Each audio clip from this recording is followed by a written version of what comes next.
Boa noite, bem-vindos. Boa noite também quem nos assiste aqui pelo Instagram, a gente está ao vivo, bem-vindos também. E sempre muito bom vir aqui, fazer aqui a exposição, né, trazer um pouco da minha reflexão para vocês.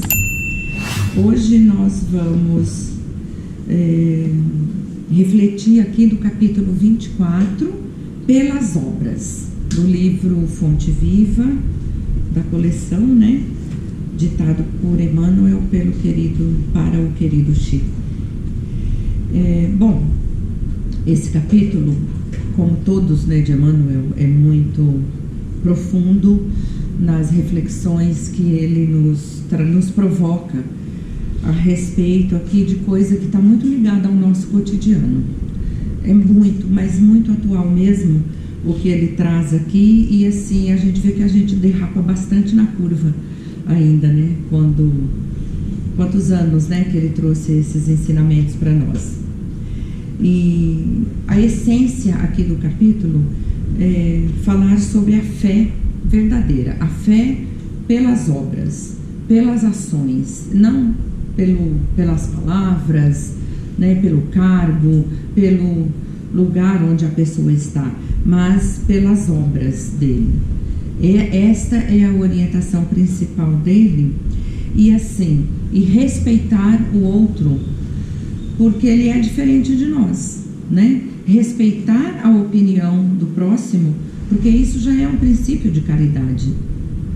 Esse capítulo conversa total com o 15 do Evangelho, que é fora da caridade não há salvação. Então a gente já passa por aqui, quando ele nos fala para a gente pensar no outro como o outro é, respeitar o outro para que a gente some e não para que a gente divida. E a gente vive, tem coisa mais atual do que isso? Do jeito que está hoje, né? Que o mundo está dividido, que a sociedade está dividida, e nós nos encapsulamos ali, né? Ficamos na nossa cápsula, fechado, blindados, querendo impor muitas vezes um ponto de vista, esquecendo que nós somos quase 8 bilhões de pessoas no planeta e cada um tem um ponto de vista diferente sobre algum tema. Você vai encontrar gente que parece com você? Claro que vai, mas impor a nossa vontade. Então essa é a essência aqui principal desse capítulo, por isso que eu falei que ele é muito atual. Seguindo o modelo aqui de Emmanuel, que ele sempre traz um trecho do Novo Testamento, dos Evangelhos, ou um trecho das cartas de Paulo, nesse capítulo ele traz um trecho da primeira carta de Paulo aos Tessalonicenses.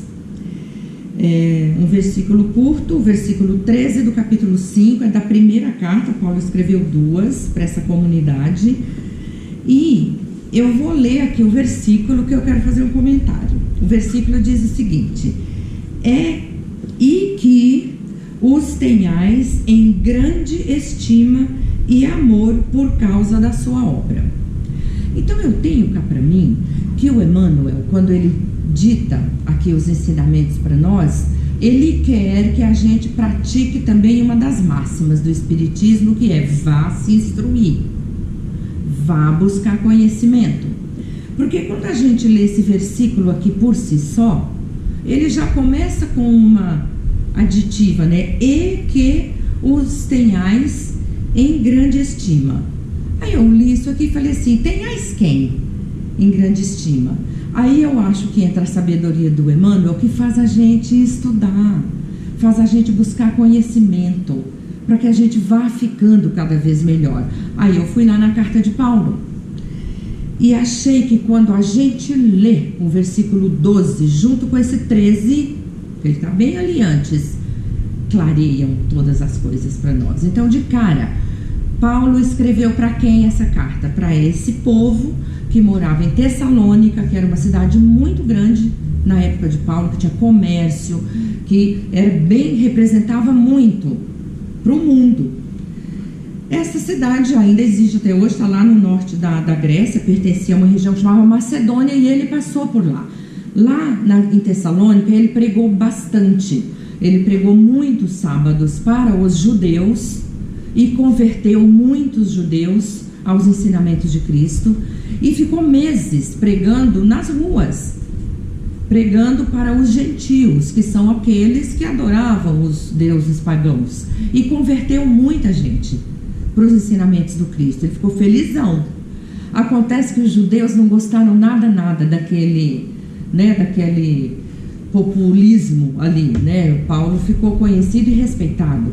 Eles não gostaram e resolveram puni-lo severamente, de tal forma que Paulo teve que escapulir e depressa de Tessalônica. Então ele saiu fugido de lá com Silas, mas ele sabe que ele deixou um bom trabalho lá. Então essa é a história. Então ele escreveu para quem? Para aquele povo recém-convertido, que ele mandou bem lá, ele conseguiu muita gente para a nova fé. Então ele saiu de lá, embora fugido, ele saiu feliz. Mas ele costumava mandar alguém sempre para verificar se as coisas continuavam como ele deixou. Então depois, quando ele já estava em Atenas, ele mandou Timóteo ir para lá, para Tessalônica, para ver se as pessoas continuavam ainda na fé do Cristo, porque era comum as pessoas voltarem atrás. Era muito mais fácil seguir aqueles rituais que eles acreditavam, tanto os judeus recém-convertidos quanto os gentios. Então ele mandou Timóteo para lá e Timóteo gostou do que viu. As pessoas continuavam lá firme na fé. Paulo ficou mais feliz ainda e falou: vou escrever para eles para incentivá-los. Daí vem aqui os 2 versículos, para incentivá-los a não desistir, a continuar do jeito que eles estão. Aí o versículo 12 diz assim: rogamos, irmãos, pedimos, irmãos, que aceitais aqueles que trabalham entre vós, aqueles que os lideram na fé do Senhor e os que também os admoestam.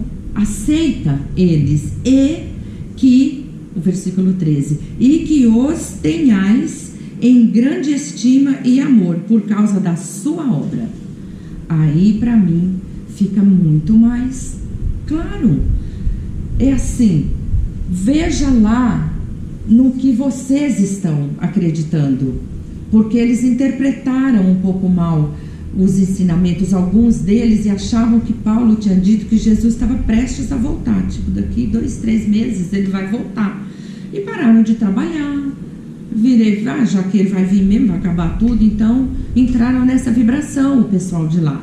Então essa carta de Paulo era para dizer: aceita todos como são, independente do que eles pensam. Aceita as pessoas pela obra delas, não pelo que elas falam, porque virou disse-me-disse na cidade. Jesus vai voltar, cara, então para que é que nós vamos mesmo ficar trabalhando, fazendo as coisas? Está tudo certo para nós, porque a gente já aceitou ele. Então essa era a mensagem de Paulo para aquelas pessoas: aceita quem quer que seja pelo que a pessoa é, não quer dizer que você concorde. Não é assim com a gente? A gente deve aceitar os outros como eles são, não quer dizer que a gente concorde. É isso que eu falo dos dias de hoje, que a gente não quer nem escutar quem pensa diferente. A gente não dá nem, a gente fica encapsulado, como Emmanuel fala, que a gente fica dentro da concha. Então ele fala: é preciso, é impetuoso que se desintegre essa concha e que a gente saia para respeitar e conviver com o outro como ele é, porque a gente impõe o nosso modo de pensar. Emmanuel, aqui no comecinho, ele fala assim: esta passagem de Paulo na primeira epístola é singularmente expressiva para a nossa luta cotidiana. Ou seja, ele está nos lembrando que Jesus não prometeu um mar de rosas para nós. Jesus não disse que ia ser fácil. Ele falou: tem 2 portas, uma bem larga e uma bem estreita. Essa é a melhor, porque é nessa que está o aprendizado, é nessa que você vai encontrar conhecimento. E nessa porta estreita as pessoas são diferentes, porque tem bons, tem maus, tem mais ou menos, tem a gente. Então este é o caminho. Então Emmanuel de cara já está lembrando para nós que a vida não ia ser tão fácil assim, é uma luta.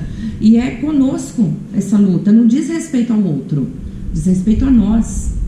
Nós temos que lutar nessa nossa caminhada e fazer a nossa parte da aceitação, da convivência.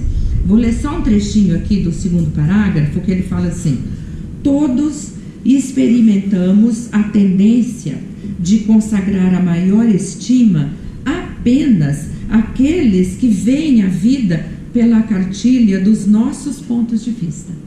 Então ele falou, nós todos temos a tendência. Emmanuel não disse uns têm, outros não. Ele disse que todos nós temos a tendência do quê? Do egoísmo.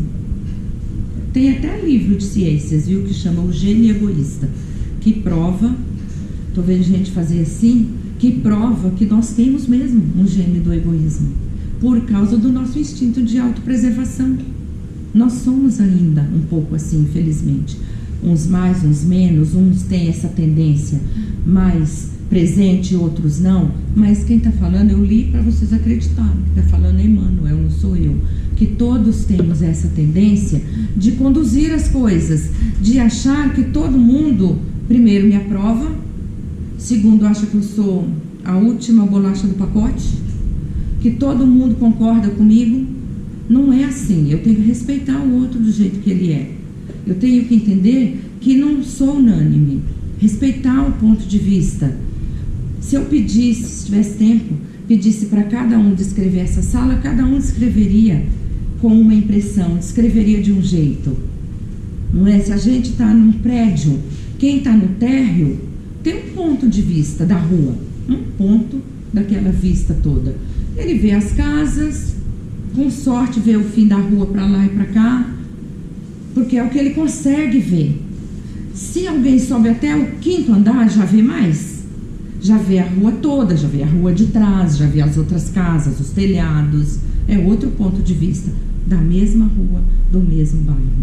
Se alguém por acaso está lá no 10º na cobertura, vê até o outro bairro. Vê muito mais coisas, vê a movimentação, vê a agitação. Então vamos admitir, fazer uma analogia, que quem está lá em cima é alguém que já aprendeu um pouco mais. Vamos dizer que eu estou lá, faço o evangelho no lar, venho aqui no AMA, estudo o evangelho. Digamos que eu esteja lá. Como que eu posso querer que o ponto de vista de quem está no térreo seja igual ao meu? Ele não tem condição. Por isso não somos diferentes, cada um está num ponto da caminhada. Quem está lá não consegue enxergar. E outra, já tem uma contradição, né? Por quê? Se eu já acho que eu estou em cima, que todo mundo pensa como eu, e eu só gosto de quem fala as coisas igual eu falo. Então, se eu já estou lá em cima e acho que eu sou assim, eu já sou incoerente de achar que quem é inferior a mim vai pensar como eu. Vai ter o alcance que eu tenho de compreensão das coisas. Concordam, gente? Não é isso. Então, esse apelo que o Emmanuel faz aqui e nos provoca a ir buscar mais conhecimento é nesse caminho de respeitar o próximo. Olha como isso conversa com amar o próximo como a si mesmo, conversa com fora da caridade não há salvação. Você impor ao outro o seu pensamento, você ter essa seletividade de se só conviver com as pessoas que você julga iguais a você, é falta de caridade. Lá no livro Boa Nova, Humberto de Campos conta que Jesus estava em Nazaré com os discípulos e ele foi muito ofendido.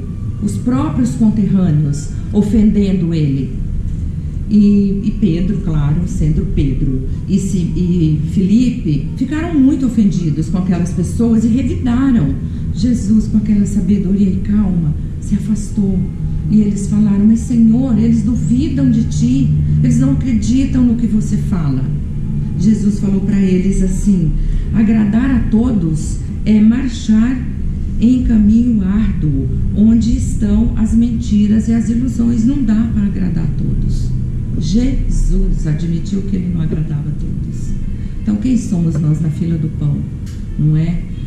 Então assim, devemos vivenciar o Evangelho de Jesus, não apenas ler, conhecer e falar sobre ele. E vivenciar essa rede, essa oportunidade que nós temos aqui em direção a conhecimento e aprendizado, que é sinônimo da nossa evolução. Francisco de Assis dizia: pregue sempre o Evangelho, se precisar, use palavras. Ou seja, viva o Evangelho de Jesus. Graças a Deus.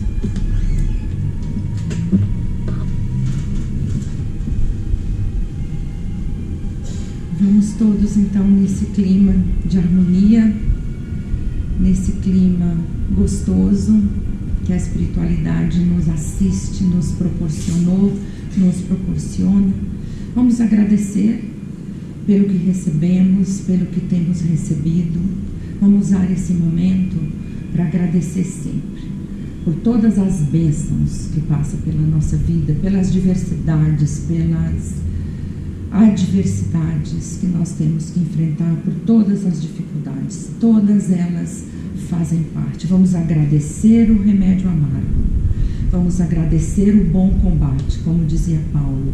Vamos agradecer pelas pessoas difíceis que passam por nós, pois com elas temos a oportunidade de exercitar a lição que Emmanuel, com a sua generosidade e sabedoria, nos trouxe esta noite.